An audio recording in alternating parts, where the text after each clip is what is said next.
తెలుగు రాష్ట్రాలను హెచ్ఐవి మహమ్మారి వణికిస్తోంది.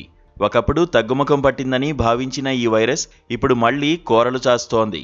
గత 5 ఏళ్లలో దేశవ్యాప్తంగా సంభవించిన ఎయిడ్స్ మరణాల్లో తెలుగు రాష్ట్రాల వాటా దిగ్భ్రాంతి కలిగిస్తోంది. మరి ముఖ్యంగా విదేశీ జీవనశైలికి అలవాటు పడుతున్న ఐటీ రంగం ఈ వైరస్ విస్తృతికి హాట్స్పాట్గా మారుతుండడం ఆందోళనకరంగా మారింది.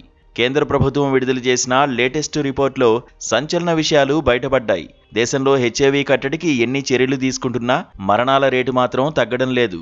కేంద్ర ప్రభుత్వం తాజాగా ప్రకటించిన 2020-24 గణాంకాలు వెన్నులో వణుకు పుట్టిస్తున్నాయి. గత 5 ఏళ్లలో భారత్లో 1.81 లక్షల మంది హెచ్ఐవి కారణంగా ప్రాణాలు కోల్పోయారు.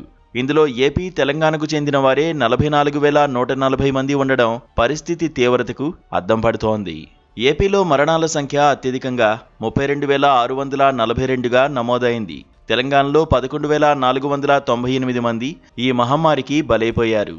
జాతీయ ఎయిడ్స్ నియంత్రణ సంస్థ వెల్లడించిన మరో చేదు నిజం ఏంటంటే ఇప్పుడు హెచ్ఐవి గ్రామీణ ప్రాంతాల కంటే ఎక్కువగా ఐటీ కారిడార్లలో విస్తరిస్తోంది. ఐటీ రంగంలో పెరుగుతున్న ఒత్తిడి, విదేశీ తరహా జీవనశైలి, డేటింగ్ కల్చర్, అసురక్షిత శారీరక సంబంధాలు వైరస్ వ్యాప్తికి ప్రధాన కారణమవుతున్నాయి. విద్యావంతులైనప్పటికీ సామాజిక వివక్షకు భయపడి పరీక్షలు చేయించుకోకపోవడం వల్ల ఈ వైరస్ సైలెంట్ కిల్లర్గా మారుతోంది.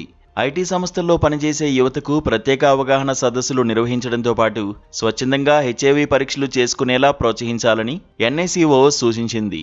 ప్రభుత్వం ఉచితంగా మందులు అందిస్తున్నా మరణాలు ఎందుకు సంభవిస్తున్నాయని సందేహం రావచ్చు. వ్యాధి ముదిరిన తర్వాత గానీ బాధితులు ఆసుపత్రులకు రావడం లేదు. ఏఆర్టీ మందులను మధ్యలో ఆపేయడం వల్ల శరీరంలో రోగనిరోధక శక్తి పూర్తిగా తగ్గిపోయి మరణాలకు దారితీస్తోంది. పట్టణ ప్రాంతాల్లో సిరంజీల ద్వారా డ్రగ్ తీసుకునే అలవాటు కూడా వైరస్ వ్యాప్తికి మరో రహదారిగా మారుతోంది. ఏపీలో కోస్తా తీర ప్రాంతాల్లో ఎయిడ్స్ పట్ల అవగాహన మరింత పెంచాల్సి ఉంది. తెలంగాణలో ముఖ్యంగా హైదరాబాద్లోని ఐటీ హబ్ లక్ష్యంగా స్క్రీనింగ్ టెస్టుల సంఖ్యను భారీగా పెంచాలని నిపుణులు కోరుతున్నారు.